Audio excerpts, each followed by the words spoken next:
chers amis, chers camarades, le 11 juin dernier, nous étions rassemblés ici après avoir remis à l'Élysée une lettre signée par 30 personnalités publiques, des militants syndicaux, politiques, des avocats, des médecins, des écrivains. Une lettre exigeant que Macron rompe tous les liens avec l'État d'Israël pour isoler l'État génocidaire et mettre fin à la tragédie à Gaza. Cette lettre a été signée par plus de 3000 travailleurs et citoyens sur la plateforme change.org. Et M. Macron et ses services n'ont pas daigné lui adresser la moindre réponse. Alors qu'à Gaza, la famine se développe, alors que Netanyahou annonce le projet d'annexer la bande de Gaza, notre exigence que Macron rompe tous les liens politiques, économiques, diplomatiques, militaires, commerciaux, culturels, sportifs avec l'État d'Israël est plus que jamais d'actualité, et c'est pour cela que nous avons convoqué ce nouveau rassemblement.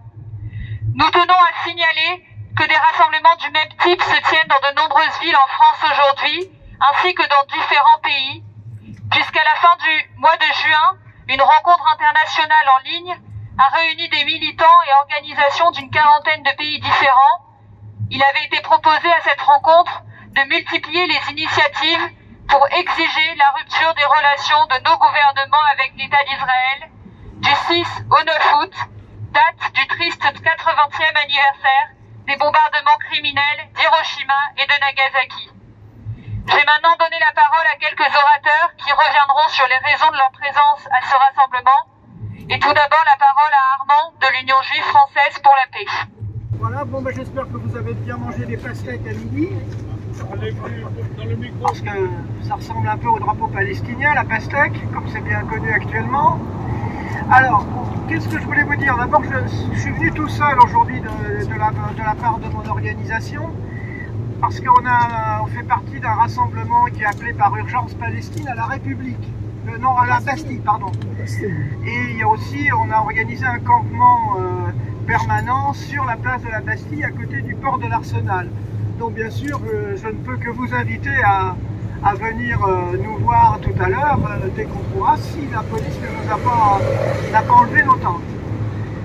Voilà, alors bon, ce que je voulais dire d'abord, c'est que ce à quoi les dernières nouvelles sont telles que la reconnaissance de l'État de Palestine, bon, n'a rien contre finalement, mais ça ne change absolument pas le combat que nous menons pour la rupture des relations, pour tous les objectifs de cesser le feu, de fermer le robinet pour l'État d'Israël. Donc ça, cela ne change rien, mais que d'un côté, on peut dire aussi que ce à quoi nous assistons actuellement, c'est la suite logique du sionisme dès le début.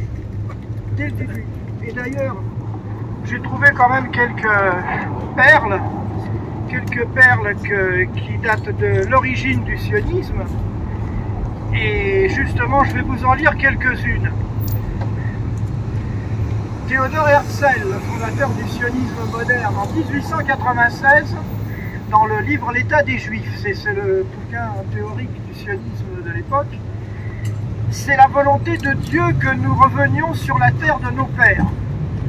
Nous devons cependant représenter la civilisation occidentale et apporter l'hygiène, l'ordre et les coutumes pures de l'Occident dans ce bout d'Orient pestiféré et corrompu. Alors c'est difficile de faire plus colonialiste quand même, c'est quand même pas mal. Et à propos de l'affaire Dreyfus, parce qu'on a dit que c'est à propos de l'affaire Dreyfus qu'il a eu la conscience du sionisme, ben qu'est-ce qu'il dit? Il dit « Je suis parvenu à une attitude plus dégagée envers l'antisémitisme que je commence à comprendre et à excuser. Par-dessus tout, j'ai reconnu la vacuité et la futilité de combattre l'antisémitisme. » Et donc, quand on sait que dans beaucoup de nos camarades, et d'ailleurs toute l'UJFP est actuellement sous menace d'être poursuivie pour antisémitisme au nom de l'antisionisme, on a quand même tout ce qu'il faut comme argument pour prouver historiquement que c'est une vaste foutaise. Mais ça allait encore plus loin. Parce que, vous voyez, quand on parle de l'Israël actuel, alors, je ne sais pas si vous le savez, mais Netanyahou a été en grande partie formé par son père, Benzion Netanyahou, qui était le secrétaire personnel de Jabotinsky. Jabotinsky, c'est l'aile révisionniste du sionisme, c'est l'aile droite du sionisme. Et Jabotinsky était un proche de Mussolini. Donc il y a dans le Likoud et dans l'État d'Israël actuel une nette proximité avec le fascisme. Alors bien sûr, Mussolini, ça paraît un gamin à côté de certains sionistes actuels, parce que Mussolini n'était pas antisémite et n'était pas nazi, même s'il était allié avec les nazis. Mais aujourd'hui, qu'est-ce qu'on trouve? On trouve par exemple un membre du Likoud qui a été député du Likoud, qui a été aussi dans un parti d'extrême droite à une certaine époque, et qui n'a jamais désavoué les propos qu'il a tenus à l'époque. Il les a même réitérés. Ce type s'appelle Moïse Feiglin. Bon, déjà avec un nom comme ça, moi je verrais ça plutôt dans un sketch de Popek, avec ou dans une boutique de la rue du Sentier, mais lui il déclare: Hitler était un génie militaire inégalé. Le nazisme a fait passer l'Allemagne d'un bas niveau à un niveau physique et idéologique fantastique. Les jeunes loctaux ont été transformés en une catégorie propre et ordonnée de la société, et l'Allemagne a disposé d'un régime exemplaire, d'un système de justice adéquate et de l'ordre public. Hitler avait aimé la bonne musique, il pouvait peindre, les nazis n'étaient pas une bande de voyous. Alors ce type-là, qu'est-ce qu'il déclare aujourd'hui? Qu'est-ce qu'il a déclaré plus tard? Quand il y a eu l'explosion du port de Beyrouth en 2020, il dit c'est un spectacle pyrotechnique, un spectaculaire et un cadeau de Dieu. Et aujourd'hui, c'est-à-dire il y a quelques mois, en 2025, il dit sur Chanel 14, chaque enfant, chaque bébé à Gaza est un ennemi. L'ennemi n'est pas le Hamas, ni son aile militaire. Chaque enfant de Gaza est un ennemi. Nous devons occuper Gaza et la coloniser, et pas un seul enfant gazaoui n'y restera. Il n'y a pas d'autre victoire. Alors, c'est déjà quand même pas mal. Hein. C'est à peu près, c'est la haine qu'on retrouve, pas seulement chez lui, mais chez énormément de dirigeants et de militants du Likoud et de partis d'extrême droite israéliens. Il y en a un encore pire que ça, c'est le maire adjoint de Jérusalem, un certain Aryeh King. Lui, il dit « Tsahal est en train d'exterminer les musulmans nazis à Gaza. Nous devons accélérer le rythme. Si cela ne tenait qu'à moi, j'apporterai 4 bulldozers D9, je les placerai derrière les collines sablonneuses et je donnerai l'ordre d'enterrer vivantes toutes ces centaines de fourmis nazies. Ce ne sont pas des êtres humains, ni même des animaux humains. » On rappelait que Galland, le ministre de la Défense ancien, parlait d'animaux humains. Lui, il est encore en dessous. Ce sont des sous-humains, et c'est ainsi qu'ils devraient être traités. Vous voyez, donc ça donne quand même une idée. Alors bien sûr, il y a aussi en Israël actuellement, et ça c'est intéressant de le noter, un mouvement de réfusniques qui est de plus en plus développé. Et ça vient aussi de toutes sortes de traumatismes de cette société qui font que tout simplement, vous avez déjà une centaine de soldats qui se sont suicidés suite à ce qu'on leur a demandé de faire. Il y en a un qui s'est suicidé parce qu'on lui a demandé de marcher avec un bulldozer sur des Gazaouis vivants. Il y a des milliers de gens qui sont soignés pour de traumatismes psychiques graves suite à leur service en Israël. Mais ce qui est aussi très intéressant, c'est qu'il y a de plus en plus maintenant de jeunes réfusniques qui ne veulent pas aller en Israël. Ils préfèrent aller en prison plutôt que d'aller se battre et faire leur service militaire.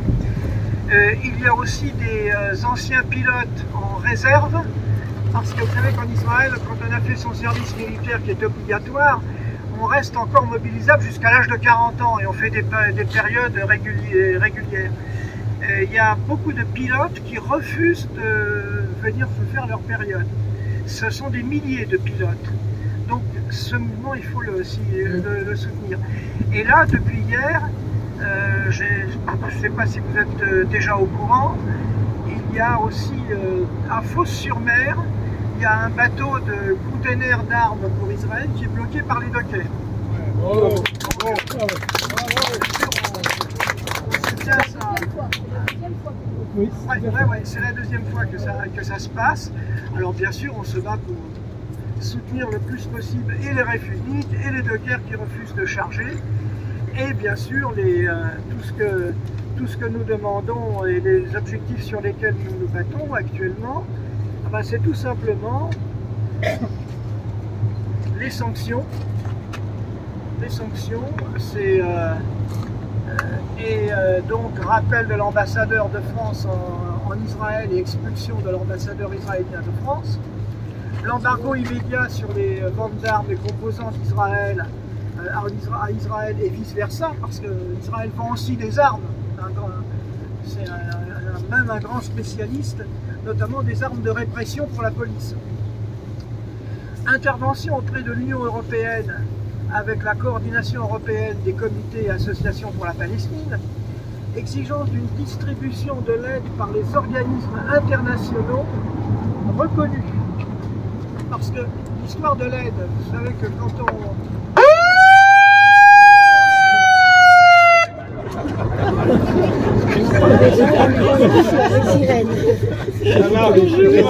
Il y a eu notamment des containers qui ont été distribués par air et qui ont écrasé carrément des gens qui étaient sur des campements. Donc c'est quand même... cette aide par les airs est une honte. C'est une honte parce que les gens se précipitent dessus et s'entretuent pour pouvoir manger les quelques miettes qu'on leur donne. Donc, l'abrogation de l'accord d'association entre l'Union européenne et Israël, parce que c'est un accord qui donne énormément d'avantages douaniers à Israël. Et on reprend aussi tout l'ensemble des sanctions de l'Occident appliquées à la Russie, économique, militaire, financière, etc. Voilà, bien sûr, les organisations que nous soutenons et avec qui nous sommes en contact là-bas, il y a B'Tselem. Il y a maintenant, alors ce qu'il faut signaler, c'est pas une organisation humanitaire, mais ça signale une contradiction intéressante. Vous avez le mouvement des commandants pour la sécurité d'Israël, c'est CIS. Ce sont des hauts gradés qui commencent à dire, il y a même des gens du Mossad là-dedans, qui commencent à demander à Trump d'intervenir pour calmer Macron. Pour calmer Netanyahou, pardon. C'est vrai qu'ils sont tellement proches l'un de l'autre que des fois on peut confondre, on peut faire la gaffe. Ça, voilà. Et même le chef principal d'état-major israélien, qui s'appelle Eyal Amir, et c'est pas un camarade, hein, loin de là. Hein. Même ce type-là, il commence à dire qu'il est contre le projet d'invasion de la bande de Gaza de Netanyahou, où il est question d'ailleurs, d'après les projets, notamment du ministre Smotrich d'extrême droite, de faire à Gaza un camp. C'est-à-dire qu'on est arrivé à pas mal de composantes de l'idéologie nazie, faire des camps. C'est quand même pas mal. Voilà, on soutient bien sûr, on est en contact avec la Fédération Générale des Syndicats Palestiniens, la PGFETU. Et voilà, donc si vous voulez, moi je vous appelle surtout à venir tout à l'heure à la Bastille et on soutient ce combat à fond, à fond, à fond, à fond. Voilà. Et n'ayez pas peur, on n'est pas antisémite, on n'a rien contre les juifs. Ni même contre les Français locaux d'ailleurs. Merci. Avant de donner la parole au prochain orateur, je souhaiterais vous informer de la tenue d'initiatives dans d'autres pays. Le jeudi 7 août, dans le cadre des journées du 6 au 9 août, une conférence en Italie a regroupé largement des travailleurs et des jeunes de Turin jusqu'en Sicile, et une conférence qui s'est prononcée pour la rupture immédiate de tous les liens avec l'État d'Israël par le gouvernement italien. Nos correspondants nous disent qu'à ce rassemblement a participé un jeune Israélien qui a pris la parole pour expliquer son refus d'être enrôlé dans l'armée israélienne, refusant de prendre part au génocide du peuple palestinien. Étaient présents à ce rassemblement des militants syndicaux, de l'enseignement, de la métallurgie, des militants politiques de différents groupes. On nous informe aussi d'initiatives dans plusieurs villes d'Espagne, d'une réunion tenue par des militants aux États-Unis et d'un piquet à Toronto au Canada où une banderole a été déployée indiquant « Plus jamais Hiroshima, rupture des relations avec Israël ». Je donne maintenant la parole à Melchior pour la Fédération des Jeunes Révolutionnaires.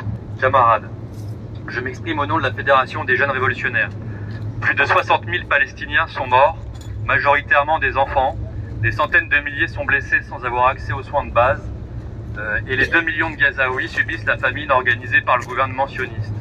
Au même moment, les colons continuent de tuer et de s'approprier les terres en Cisjordanie. Netanyahou a annoncé le plan de conquête totale de Gaza, franchissant un nouveau cran dans l'horreur du génocide en cours. Partout dans le monde, des millions et des millions de gens sont indignés et révoltés par la situation et exigent la rupture des relations, exigent d'isoler Israël. Face à cela, le ministre des Affaires étrangères français Jean-Noël Barrot dit condamner fermement le plan d'occupation de Gaza. Macron dit vouloir reconnaître l'État palestinien. Mais derrière ces discours hypocrites, il continue de soutenir l'État génocidaire en livrant des armes.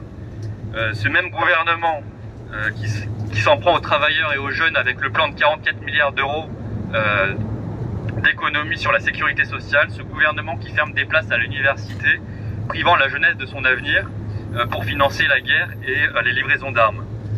La jeunesse, elle ne peut pas accepter le génocide en Palestine, comme l'ont montré les étudiants sénégalais le 27 mai à Dakar, qui ont chassé l'ambassadeur israélien venu prêcher la bonne parole des criminels de guerre, selon notre correspondant sénégalais pour la Tribune des Travailleurs, qui conclut son message: notre soutien est destiné au peuple de Gaza.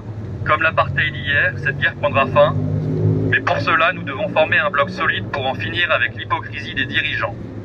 Il a raison. En France, la jeunesse n'accepte pas la politique de ce gouvernement complice et criminel. Elle n'accepte pas la politique de son gouvernement qui s'en prend aux malades, aux retraités, aux jeunes et aux travailleurs. Ce gouvernement doit être chassé. Tous les liens avec l'État d'Israël doivent être rompus. Les milliards de la guerre doivent être affectés aux écoles et aux hôpitaux.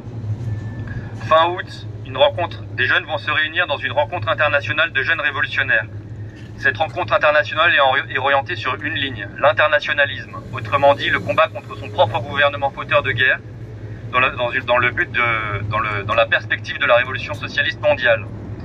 Des jeunes des États-Unis, de Russie, d'Ukraine, du Maroc, d'Islande, d'Azanie, de Hongrie et de Mexique, mais aussi des jeunes palestiniens seront présents pour nous faire part de leur combat en Palestine. Tous ces jeunes vont se réunir, discuter et s'organiser pour se préparer à l'action. Rupture de tous les liens avec l'État d'Israël, dehors ce gouvernement Macron-Bayrou, à bas la guerre.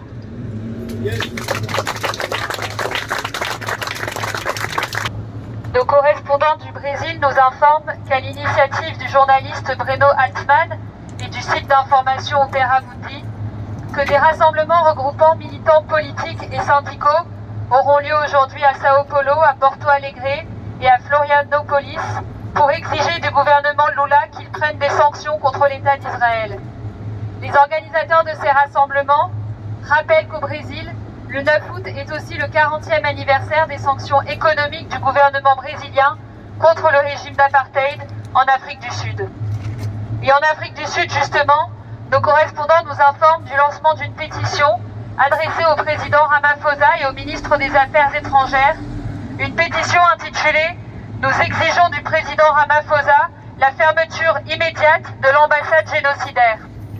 Et les auteurs de la pétition s'appuient en particulier sur le vote au Parlement sud-africain du 21 novembre 2023, le vote d'une résolution qui a décidé la rupture des relations diplomatiques avec l'État d'Israël, une résolution votée par 248 députés contre 91 et qui n'a toujours pas été mise en œuvre. Et cette pétition, lancée il y a quelques jours, a déjà récolté 6000 signatures. Nous allons désormais lire un message qui nous a été adressé par Sami Sharifi Alaoui, secrétaire général du secteur fédéral CGT des cheminots de Paris-Est. Camarades, avant tout je tiens à vous adresser un mot personnel. Je suis absent aujourd'hui en raison de congés estivaux, mais mon cœur, ma pensée et ma voix sont avec vous dans cette assemblée et surtout avec le peuple de Gaza qui lutte pour sa survie. Il y a parfois des mots qui résonnent comme un coup de tonnerre dans le silence complice des gouvernants. Il y a des appels qui ne laissent plus le choix. Le 1er juillet dernier, Depuis les ruines et la désolation de Gaza, la Fédération générale des syndicats palestiniens a lancé ce qu'elle nomme le dernier cri des travailleurs avant la mort. Ce cri s'adresse à nous travailleuses et travailleurs organisés, à nous militantes et militants syndicaux, à nous qui croyons que la solidarité ouvrière ne s'arrête pas aux frontières, qu'elle est universelle, qu'elle est notre force. Ce cri dit « Brisez le siège de Gaza ». Faites cesser l'exportation des armes qui tuent nos enfants. N'abandonnez pas les travailleurs. À cet appel, nous devons répondre. Maintenant. Chaque minute compte. Chaque minute à Gaza, c'est un enfant de plus qui meurt de faim. Chaque minute, c'est une mère, un travailleur, une syndicaliste assassinée par les bombes d'un État colonial et criminel. Chaque minute, c'est un pas de plus dans l'horreur d'un génocide planifié et assumé. Camarades, les mots ne suffisent plus. Même les associations israéliennes de défense des droits humains, B'Tselem, Physicians for Human Rights Israel, parlent désormais, dans leur rapport intitulé « Notre génocide », de nettoyage ethnique, de massacres à grande échelle, de destruction méthodique des infrastructures vitales, de volonté d'extermination d'un peuple. Ce n'est pas une guerre, c'est l'annihilation d'un peuple sous les yeux du monde entier. Et dans ce monde, notre gouvernement regarde. Il regarde, il condamne du bout des lèvres, il tergiverse.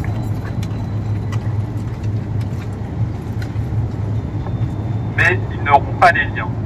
Il ne cesse pas les livraisons d'armes, il ne reconnaît pas l'État de Palestine. C'est une honte, c'est une complicité. Aujourd'hui, en tant que secrétaire général de la CGT des cheminots Paris-Est, je le dis clairement, notre syndicalisme ne peut pas rester spectateur. Nous ne sommes pas neutres. Nous ne sommes pas apolitiques. Nous sommes du côté des opprimés. Nous sommes du côté des peuples. Nous sommes du côté de Gaza. Nous exigeons la reconnaissance immédiate de l'État de Palestine par la France, le départ des colons et l'arrêt de la colonisation illégale et raciste, la rupture totale de toutes les relations diplomatiques, militaires, économiques, culturelles et sportives avec l'État d'Israël, l'arrêt immédiat des exportations d'armes ou de composants militaires depuis la France vers Israël, le rappel de l'ambassadeur français à Jérusalem et l'expulsion de l'ambassadeur d'Israël en France. Camarades, ne cédons pas au silence. Ne banalisons pas l'horreur. La solidarité internationale, ce n'est pas un supplément d'âme, c'est le cœur battant de notre syndicalisme. À Gaza, les travailleurs nous tendent la main, ne les laissons pas tomber. Nous retroussons nos manches, agissons, organisons, boycottons, interpellons, mobilisons. Parce que notre humanité vaut plus que leur intérêt, parce que Gaza vivra et la Palestine vaincra.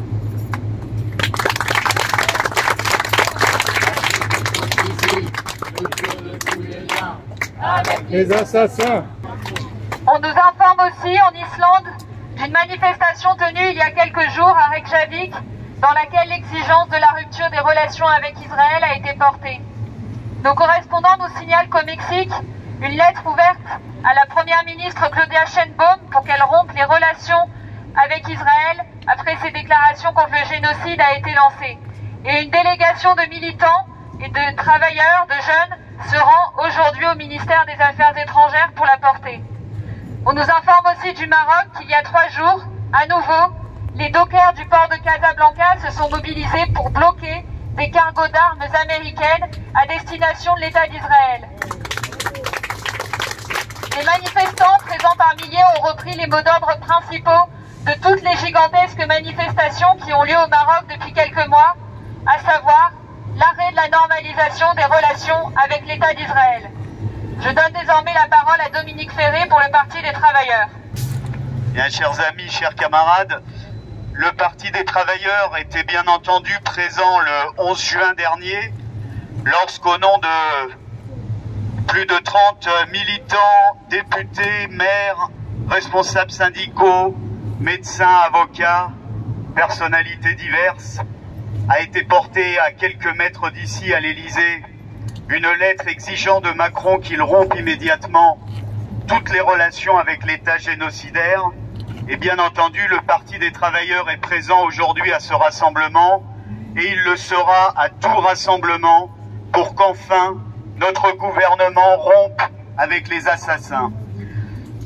Ce rassemblement a été convoqué au moment où on ne savait pas encore, comme cela a été fait il y a 2 jours, que Netanyahou allait annoncer l'assaut final sur Gaza, c'est-à-dire l'expulsion et l'extermination de plus de 2 millions de Palestiniens affamés et entassés, bombardés depuis des centaines de jours. Cette annonce provoque à l'intérieur même de l'État sioniste, jusque dans ses sommets, comme l'a rappelé le camarade de l'Union juive française pour la paix, une crise. Le général Zamir, qui n'est ni un ami des Palestiniens, ni un ami de la démocratie et des droits de l'homme, le général Zamir, qui est le chef d'état-major de l'armée israélienne, a ouvertement pris ses distances avec Netanyahou. Il n'a pas pris ses distances par compassion avec le peuple palestinien qu'il fait bombarder et massacrer depuis des mois. Il a pris ses distances car, comme l'écrit le journal Times of Israel il y a quelques jours, le chef d'état-major est à la tête, je cite, d'une armée déjà à bout après 670 jours de guerre. Et dans la société israélienne qui est de plus en plus polarisée entre partisans et adversaires du génocide, nous avons entendu hier le Forum des familles déclarer que la décision de Netanyahou, je cite, condamne à mort les otages vivants retenus à Gaza. Et nous avons entendu il y a quelques jours l'association de défense des droits humains, B'Tselem, déclarer que oui, il s'agit d'un génocide. Alors, on entend ces déclarations dans l'État d'Israël, mais qu'en est-il de la prétendue communauté internationale? Depuis les déclarations faites par Netanyahou, on a entendu un certain nombre de déclarations, et notamment en Europe, de chefs d'État qui s'indignent. On a entendu en Allemagne le représentant du gouvernement annoncer qu'il ferait cesser ses livraisons d'armes à Israël. Je vous rappelle que l'Allemagne est le 2e pays en termes de livraison d'armes à l'État d'Israël après les États-Unis. On a vu hier ou avant-hier le gouvernement belge convoquer l'ambassadeur israélien à Bruxelles pour lui dire qu'il n'était pas d'accord avec ce que promet Netanyahou. Et puis, comme cela a été dit tout à l'heure, on a vu également le ministre des Affaires étrangères de Macron, Barrot, condamner fermement, je cite, les déclarations de Netanyahou. Et après, tout cela, ce ne sont que des mots. Et pendant ce temps, l'ambassadeur génocidaire d'Israël à Paris continue à se pavaner tous les soirs sur tous les plateaux de télévision des chaînes d'information continue pour faire la promotion du génocide. Et pendant ce temps, l'accord d'association Union européenne-Israël continue à être en vigueur, permettant de donner à l'État génocidaire tous les débouchés économiques nécessaires lui permettant de poursuivre son génocide. Et pendant ce temps, les livraisons d'armes continuent, y compris les livraisons d'armes françaises, dont pourtant Macron répète à l'envi qu'elles n'ont pas lieu. On nous dit Macron va reconnaître l'État de Palestine. Mes camarades, de quel État s'agit-il quand Gaza est réduit à l'état d'un charnier et d'un champ de ruines, et quand la Knesset, le Parlement israélien, vote il y a quelques jours pour l'annexion pure et simple de la Cisjordanie? Pour notre part, au Parti des Travailleurs, nous sommes d'accord avec ce qu'a écrit le journaliste juif israélien Gideon Lévy dans le quotidien Haaretz le 3 août. Il écrit la chose suivante: la reconnaissance internationale d'un État palestinien récompense Israël, qui devrait remercier chaque pays qui le fait, car cette reconnaissance sert d'alternative trompeuse à ce qui doit être réellement fait, à savoir imposer des sanctions. Il serait préférable, écrit Gideon Lévy, de prendre d'abord des mesures punitives concrètes pour forcer Israël à mettre fin à la guerre. L'Europe en a les moyens. Oui, il a raison, Gideon Lévy. Toutes ces déclarations sur la reconnaissance hypothétique d'un hypothétique État de Palestine au mois de septembre à l'ONU, tout cela n'est de la poudre aux yeux, alors que la seule façon d'exercer véritablement pression, c'est d'isoler l'État génocidaire, de le sanctionner dans les faits et pas dans les paroles. Oui, expulser l'ambassadeur d'Israël à Paris, fermer l'ambassade, annuler l'accord d'association Union européenne-Israël, bloquer les livraisons d'armes. Quant à l'État de Palestine, nous ne pouvons que partager là encore ce qu'écrit Gideon Lévy dans Haaretz, quand il dit que l'urgence, c'est de mettre à l'ordre du jour la seule solution qui reste aujourd'hui, une démocratie entre la Méditerranée et le Jourdain, une personne, une voix, l'apartheid ou la démocratie. Oui, il a raison, c'est la seule solution possible, en tout cas c'est ce que nous pensons au Parti des Travailleurs, une seule Palestine laïque et démocratique garantissant l'égalité des droits à tous ses citoyens sur tout le territoire de la Palestine historique. Mais quel que soit le point de vue que puissent avoir les uns et les autres sur la solution politique, solution dont il revient au peuple palestinien et à lui seul de décider laquelle elle sera, nous posons la question: comment expliquer que la totalité des grandes organisations de gauche, des partis de gauche et de la dite extrême gauche dans notre pays aujourd'hui ne se rassemblent pas tous ensemble autour de cette exigence simple de rupture de toutes les relations diplomatiques, militaires, économiques, commerciales, sportives et culturelles avec l'État génocidaire? Nous recevons aujourd'hui de province le compte-rendu des rassemblements qui ont lieu dans différentes villes, et il apparaît que dans tous ces rassemblements, ou en tout cas dans une grande partie, y ont participé, bien entendu, pour ce qui nous concerne, les militants du Parti des Travailleurs, mais également à leur côté des militants, voire même des groupes locaux entiers de la France Insoumise, de SOS Racisme, de l'association France-Palestine Solidarité, du Parti communiste et bien d'autres. Pourquoi ce qui est possible à Metz, à Nancy, à Cherbourg et ailleurs ne le serait-il pas au niveau national?